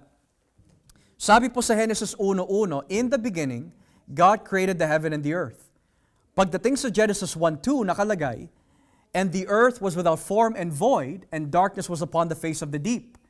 So sa ganitong katuruan, they suggest that yung Genesis 1:1, ito yung unang mundo na nilikha ng Diyos, kumpleto, walang kasalanan, mabuti. Pero bakit pagdating sa Genesis 1:2, wala na anyo ang mundo? So sa ganitong klaseng katuruan, ipinaghihiwalay po nila ang Genesis 1:1 sa Genesis 1:2 at may pagitan daw yung dalawa na kung tawagin the gap theory. Gap theory. So sa ganitong klaseng katuruan, sinasabi nila, bago dumating si Adan, may unang Adan bago kay Adan. So ngayon, ang tanong ho dito, ano po nangyari sa unang Adan? Well, nung naggera daw si Satanas laban sa mga anghel ng Diyos, nawasak daw ang mundo. So namatay yung mga unang tao sa Genesis 1:1. So ang teoridad dito, Brother June, is yung mga unang tao na ito, nung sila'y namatay, sila yung naging mga demon spirit na binabanggit daw sa Biblia. But that's wrong. Kasi hindi natin pwede ipaghiwalay ang Genesis 1:1 sa Genesis 1:2. Dahil ang Genesis 1:2 ay explanation ng Diyos kung paano niya nilikha ang langit at lupa. Ngayon ho, that's a wrong interpretation. The second interpretation is this, Brother June. Yung demon spirit ay walang iba kundi yung mga fallen angels na binabanggit sa Biblia. Now, may mga tao na hindi naniniwala sa ganon dahil nga sa kanilang interpretation, ang mga anghel ay lumilipad. Pero ang mga demonyo ay lumalakad daw. Ang mga anghel, hindi sila nagpoposes ng tao. Pero ang mga demonyo ay nagpoposes ng tao. Pero wala din binabanggit sa Biblia that ang mga demonyo ay walang kakayahan na lumipad. Matter of fact, makikita po natin in the book of Revelation, lalo na sa Revelation chapter 9, may mga demonyo na lumilipad. Furthermore, wala din binabanggit sa Biblia na walang kakayahan ang mga anghel na magposes ng tao. Kahit sa konteksto ng influence. Halimbawa, kung babasahin po natin ang Book of John, sabi po ni John, and Satan entered into Judas. Si Satanas ay isang anghel. What does it mean that he entered into Judas? It means may kakayahan po ang mga anghel na magbigay ng impluensya sa isip at puso ng mga hindi kabilang kay Kristo. Sorry? Right, so that can also be a possibility kasi kung paniniwalaan natin na ang mga demonyo at ang mga anghel ay iisa lamang at marami naman sila na masasamang espiritu, and this is a good point din. Tuwing ginagamit po yung salitang masamang espiritu, tumutukoy po ito sa mga demonyo at pati na rin sa mga anghel. Kapag binasa po ang Efesos 6:12, wicked spirits in heavenly places. That's referring to fallen angels din. So tuwing ginagamit po yung salitang masasamang espiritu, this is used interchangeably sa mga demonyo at fallen angels. Kaya ang sabi po ng ilan, ang mga demonyo, which is disembodied spirits, is no different than angels. So maaari, iisa lang po sila. Yeah. So kung sa mga anghel ng Diyos, may iba-iba't mga functions. May cherub, may seraphim, may zoas, may messenger angels, may archangels. Ganon din sa mga fallen angels. There's demon spirits, there's deceivers, there's liars, etc., etc. So, posible, iisa lang ho sila. Posible. Pero hindi sila nakakapag-possess ng body. We don't know that, Brother June. What we do, kasi walang masyadong binibigay na impormasyon ng Biblia. But what we can say is this. If demon spirits and fallen angels are the same, according to Matthew 12, may kakayahan po sila mag-possess ng mga taong hindi mananampalataya. Okay? So it's a possibility. Yeah. For me, it's a possibility, kaya lang, you're gonna have to ask the question, kung ang mga demonyo ay hindi evil, hindi sila mga fallen angel, saan sila nanggaling? And hindi naman natin pwede paniwalaan ng Genesis 1:1 and 1:2 bilang gap theory, kasi no Hebrew scholar accepts that. So it can only mean that maaaring iisa lamang po sila. Kasi yung sa Book of John, yung Legion, Yeah. For we are many. Yeah. sabi nila pwede kami lumipat sa mga baboy. Yeah. Pero hindi lang ho yun. Sabi po doon, wag mo kami ihagis sa abyss. Kapag binasa po ang Revelation, sino po nasa laman ng abyss? Fallen angels. Yeah. So they might be one and the same. It's a possibility. Yeah. Okay? Very good question, Brother Joel. Regarding to sa, saan galing yun? Galing din sa Diyos. Yeah. Kasi lahat ng nilikha niya eh. Yep. Hindi nakikita at mga nakikita Yeah. eh. Di galing din sa Diyos. Yeah. Ngayon, tanong, bakit niya nilikha? It's because there's a layunin. May layunin po. Yeah. Diba? Pero lahat ng kasamaan na nanggagaling sa kanyang mga nilikha, ang Diyos ang hindi otor ng mga kasamaan na yun. Kasi sabi sa 1 John 1, verse 5, in God, there is no darkness at all. So, pinahintulutan ng Diyos na may kasamaan, pero hindi siya masama. Everything that He does is good. Kahit na may kasamaan sa mundo. How that works, sabi ng Biblia, God's thoughts are higher than our thoughts. His ways are higher than our ways. Okay? Anyone else may katanungan po? Kuya. Pastor, sa Kawikaan 8:22, ano po ba yung gustong parating ni Jesus doon na... Yung karunungan? Hindi po, yung siya'y nilalang ng Panginoon. Yeah. Nilikha. Ano Yeah. po ba yun? It's the same as paggawa sa mga bagay dito sa mundo. Yeah. Ganun yung pagkakalikha sa Kanya. Yeah. So yung Kawikaan 8, from verses 22 and following, tumutukoy po yan sa wisdom ng Diyos. Sa wisdom ng Diyos. Ngayon po, ang nakalagay po sa Kawikaan 8, habang isinusulat po ni Solomon ang Kawikaan na yon, ine-express po niya kung gaano ka-importante ang karunungan or wisdom. Sabi niya, gaano ka-importante ang karunungan? Well, bago palikhain ang anumang bagay, kasama na ng Diyos ang karunungan. Sa pamagitan ng karunungan, ito'y nalikha. Sa pamagitan ng karunungan, ito'y nalikha, etc. etc. So, sa pananaw po ng mga Hudyo, when they read Proverbs 8, ang pagkaintindi po nila is kung gaano kahalaga at kaimportante ang karunungan ng Diyos. So, it's poetical. Pero pagdating po sa unang Korinto 1, hinalintulad po ni Pablo yung karunungan sa kawikaan kay Jesus, pero not completely the same.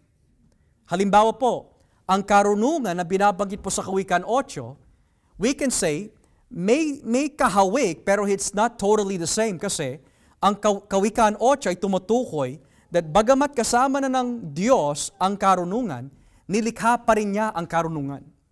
Pero pagdating kay Kristo, He's not completely the same doon sa kawikaan 8. Ang masasabi lang po natin, tumutugma lang sa Kanya sa kawikaan 8 is, kasama ni Kristo ang Diyos Ama. Pero we also know, hindi kasama si Kristo doon sa mga nilalang ng Diyos kasi siya yung lumikha ng lahat ng bagay. So, another example po, Brother Saldi, is this. Bagamat si Kristo po ay itinuring kordero ng Diyos, or the Passover lamb, He is not literally the lamb na hayop.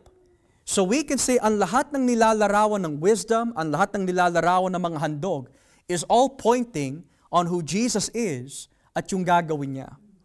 So may mga bagay that tumutugma, pero not all completely literal. So kung nung tinawag po ni Juan tagapagbautismo si Jesus bilang kordero ng Diyos, He doesn't mean siya yung literal na lamb, kundi He would be the sacrifice that God would give. So that's what I would say, kasi yan yung mga ginagamit po ng mga kulto. Tinitwist po nila yung kawikaan 8. Oh, you see, si Kristo ay karunungan ng Diyos. So that means, kung siya ay karunungan ng Diyos, nilikha lamang siya. Kasi nakalagay sa kawikaan 8, nilikha ng Diyos ang karunungan. Pero there are parallels, pero not completely. That's how we answer the question. Okay? Very good question po. Anyone else have questions, related or unrelated? Sister Wendy? Natanong natin before, Pastor, yung tungkol sa suicide. So, parang ang natatandaan ko na sagot is, hindi naman siya unforgivable sin. Correct me if I'm wrong. And then, possible sa Christian na save, pero nag-commit ng suicide. Mm. Is that correct?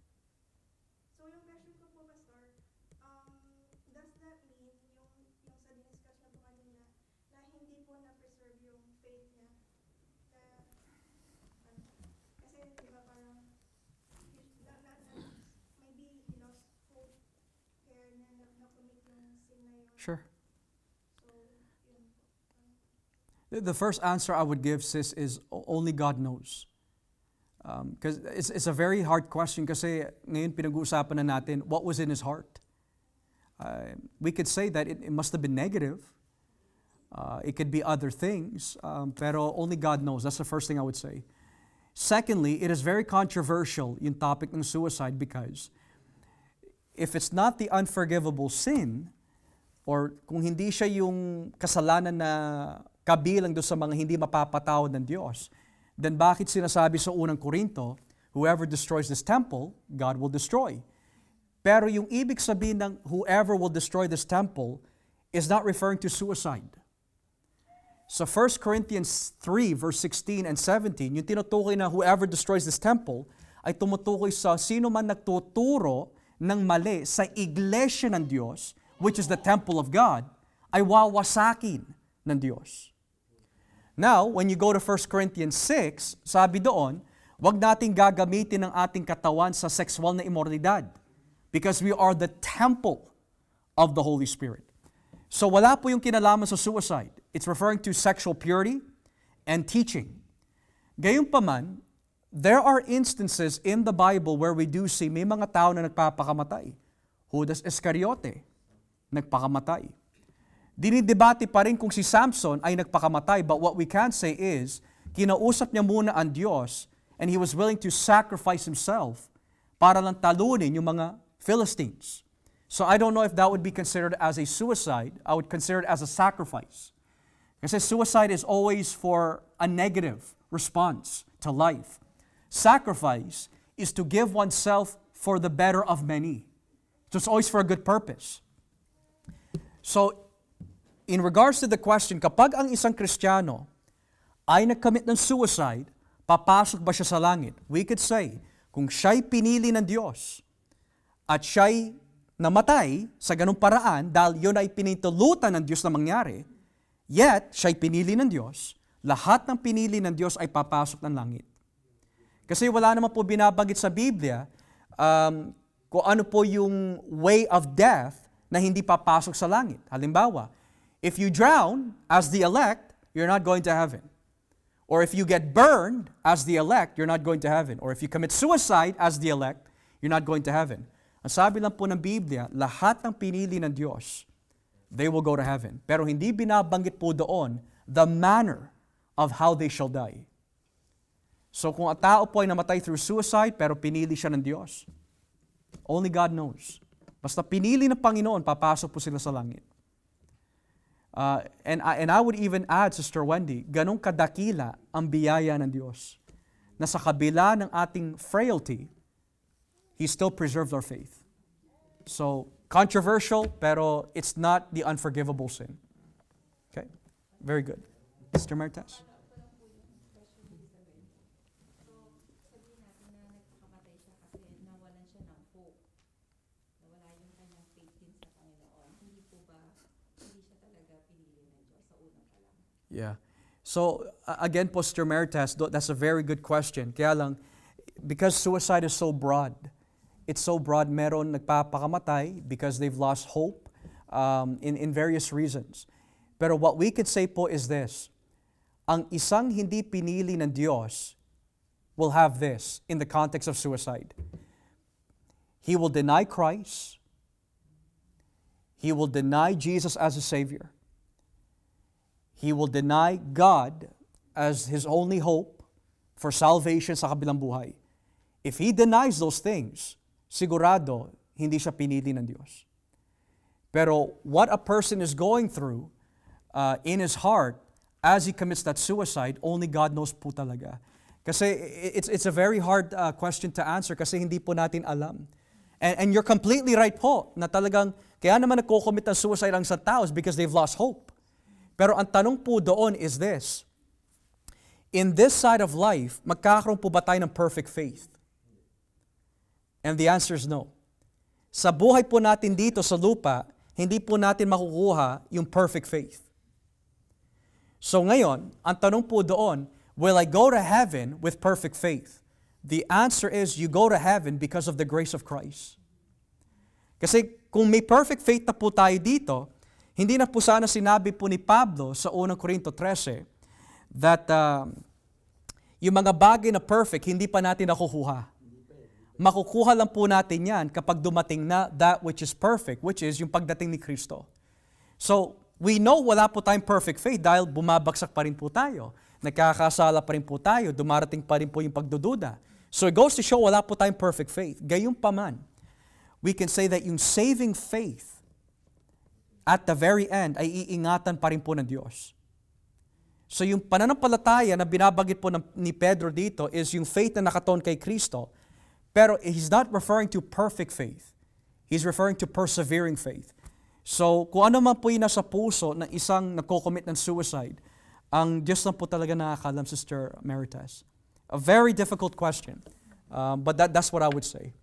Pastor, pwede ba nating sabihin, kasi dito tayo nagkakalituan yung mga Christian.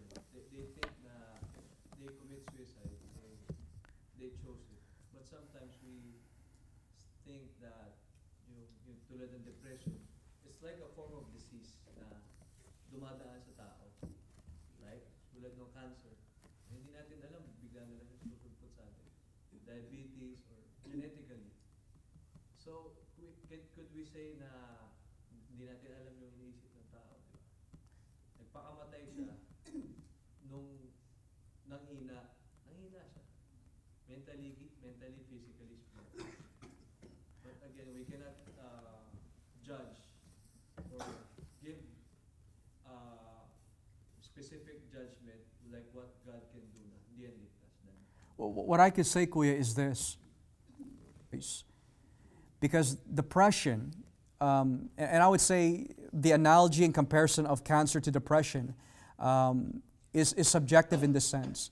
A person can receive cancer because of how he eats and what he puts in his body. But there's also things where cancer lumilitaw na lang basta-basta. So it's not a choice, but it's hereditary, may ganon, or genetics. On the other hand, depression is a choice kasi bakit nga po ba nalulungkot ang tao? Kasi tinatanggap niya what's in his mind. So you can't be sad about something na hindi mo muna tinanggap sa puso mo. So we have a choice of being sorrowful. We have a choice of being happy. We have a choice of being angry. All these things are choices of what we believe at tinatanggap natin sa ating isip at puso. Now, in regards again to the context of suicide, if a person is depressed, sigurado may tinatanggap po siya sa kanyang utak that led to his action. But if that is enough to kick him out of the kingdom of God, only God knows. Only God knows. Kasi at the end of the day, ang basihan po dito of why a person goes to hell is not if he committed suicide or if he did this or that. Ang basihan po dito is, did he accept Jesus Christ? Because if not, sigurado, impyerno po ang kanyang baksak. It's a very difficult question. It is. Yeah. So, Pastor, pwede bang na nasa DNA niya, kasi bigla na lang mga magaganap yung ganun pangyayari sa... Naalin pa? Of course, dahil corrupted ang tao. It's a spiritual corruption. It's a spiritual corruption that affects our whole anatomy. So for example, bakit may deformity sa mga bata? Bakit there's Down syndrome, autism? Yan po ay nagmumula sa pinakaugat ng all corruption, kasalanan.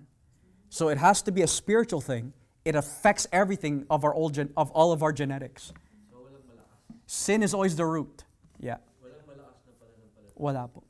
We're all weak. We're all weak. Yeah. Okay, Brother Elson, you had a question? Would we consider yung suicide as murder?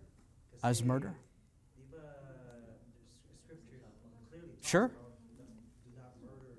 Yeah. And to want to take life away Yeah. is murder. Yeah. Would we say that? We could say it's murder, but we could also say that murder is not the unforgivable sin. The same thing as lying, the same thing as adultery. These are sins that should not be taken lightly, don't get me wrong, but they're not the unforgivable sin. Yung binabanggit ng Biblia sa Matthew 12 na nilapastangan na natin ang banal na Espiritu is to reject Christ, the gospel, the evidence of Him being the only way to salvation, at yung pagkilos ng Espiritu Santo through Him in all forms of truth. Kapag yun ay tinanggihan natin wholeheartedly, that is the blasphemy of the Holy Spirit. That's the unforgivable sin. But then, if that is in the heart of the person who committed suicide, yes, he's going to hell. But again, we don't know what was in his heart. Kasi parang isip mo if the intention is to take One's life. for example, their life. Yeah. Therefore, kapag ginawa nila yun, there's no more for repentance, Sure. right? How the Lord, we know that the Lord is kung tayo magsisisi sa ating kasalanan, then Sure. of course there is forgiveness. But Sure. it kind of takes away from that kapag kaya nila. Yeah. I mean, you're absolutely right that there's nothing positive with that type of intent. But then again, if we're speaking in general that lahat na nagko-commit ng suicide has wholeheartedly rejected Christ in their life, I don't know the answer to that because I don't know what's in their heart. What we're seeing is simply just the action of what they've done. But that's the beauty of where the Bible comes in, where it says that at the end of the day, all judgment will belong to Him. We can only see the outward, but God sees what's inside. So I would say that if a man wholeheartedly rejects Christ, he's going to hell. Whether he commits suicide or not, he's going to hell. Yeah. Okay, very good. Anyone else have any questions? Nay? Pagdating po ng tribulation, ang mga mananampalataya makakaranas din ng yun, tribulation. Paano tayo, kasi doon sa 1 Peter 1:13, kailangan maging handa tayo habang andyan ng mga persecution, halimbawa, papatayin tayo. At paano tayo magiging handa doon sa pagkakataon na yun? Bibigyan po tayo ng pananampalataya na maging handa sa oras na yun, Nay. Bibigyan po tayo ng Diyos ng pananampalataya. Di ba, Pastor, pagka talagang papatayin ka na, hindi mo na alam kung ano gagawin, malilito ka na, gano'n. Hindi ho, Nay, kasi sa oras na yon, di ba sinabi po ni Kristo sa Mateo Gs, sa Matthew chapter 10, kapag kayo'y dinala sa korte, kapag kayo'y inusig, huwag mo na ihahanda ang anong mandadalin ninyo sapagkat ang aking espiritu ang mangungusap sa inyo. Nang ibig sabihin, sa oras po na tayo ho ay makakaranas na ng anong klaseng pagsubok, kamatayan, bibigyan po tayo ng Diyos ng pananampalataya na hindi ho titiwalag sa oras na yon. Kasi siya po yung nag-iingat po sa atin. Tsaka po, when it comes to tribulation, nasa tribulation na ho tayo na mag-i-increase pa ho ito lalo. Lalala pa ho ito. Yeah. So, ang dapat ho natin ipanalangin na is that wag sana tayo tumiwalag sa Panginoon sa oras na yon. Kundi bigyan niya po tayo ng biyaya na wag tumiwalag. Wag po natin gayahin si Pedro na kahit kailan di kita iiwanan, Panginoon. Kundi magpakumbaba ho tayo sa Diyos at sabihin po natin sa Panginoon, Lord, wag niyo po hayaan na ako po ay tumiwalag kapag dumating na yung oras na yon. Kasi iba yung nagagawa ng Diyos kapag binigyan niyo po tayo ng lakas ng loob. Yeah. He will give us sufficient grace on that hour. Okay? Very good. Anyone else may question? Brother June? Pastor, I don't know, correct me if I'm wrong, kasi yung nabasa ko kasi sabi, yung depression ba under influence of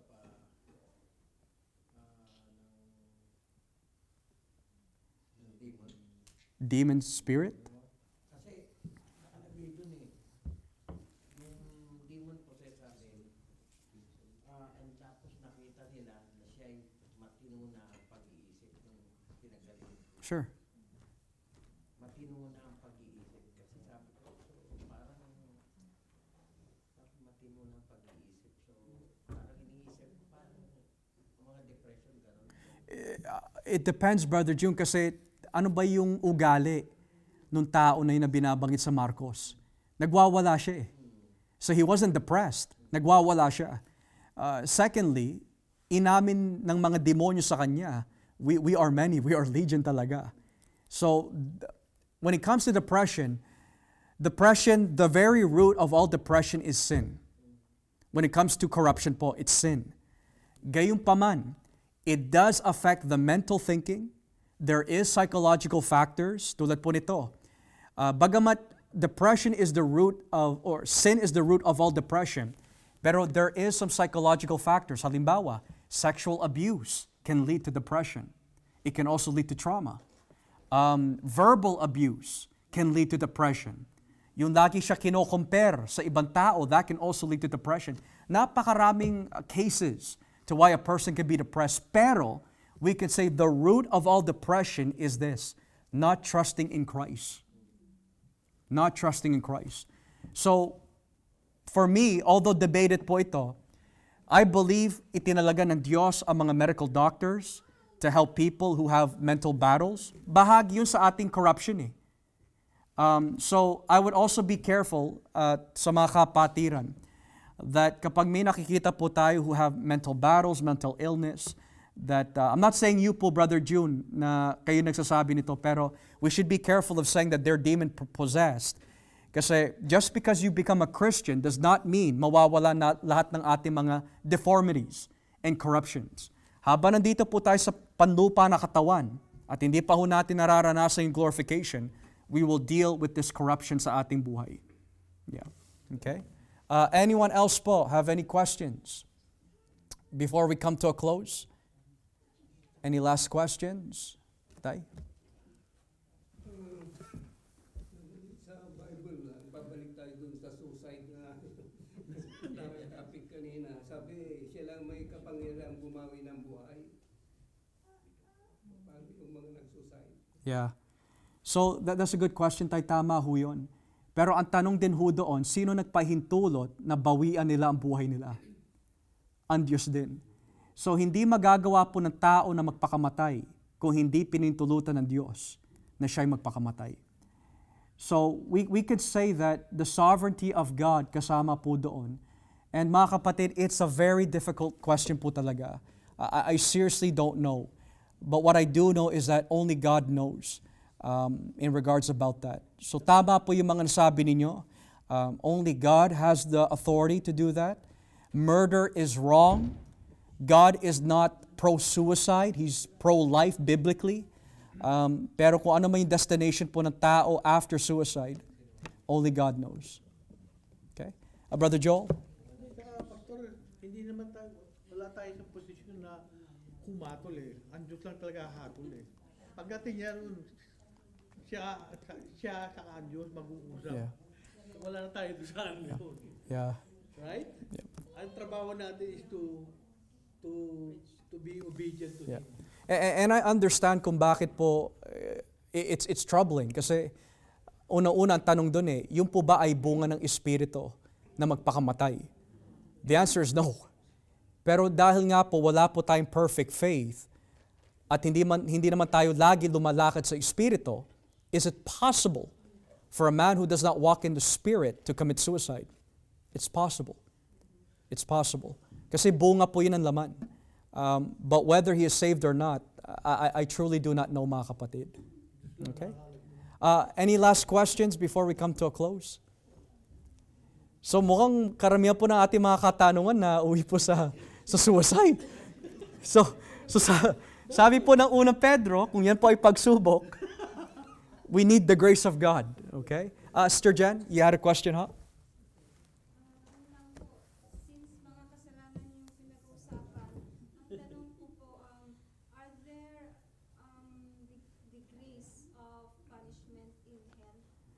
Yes, meron po.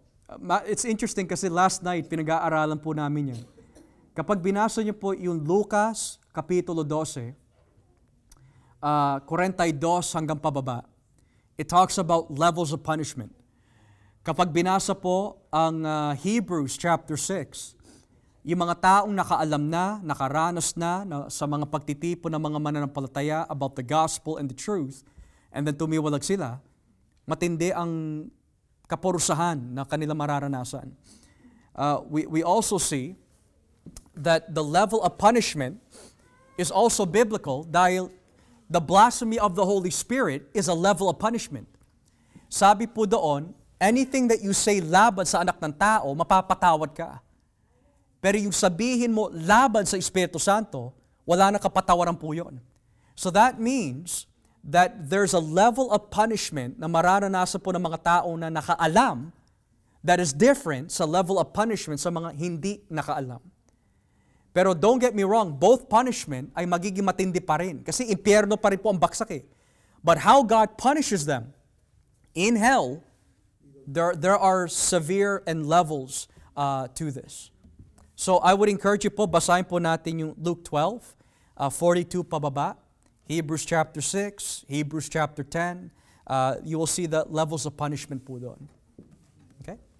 All right. So, mga kapatid, if we have no more questions, we are past 8 o'clock. Tayo po ay magbigay na po ng doxology sa ating Panginoon.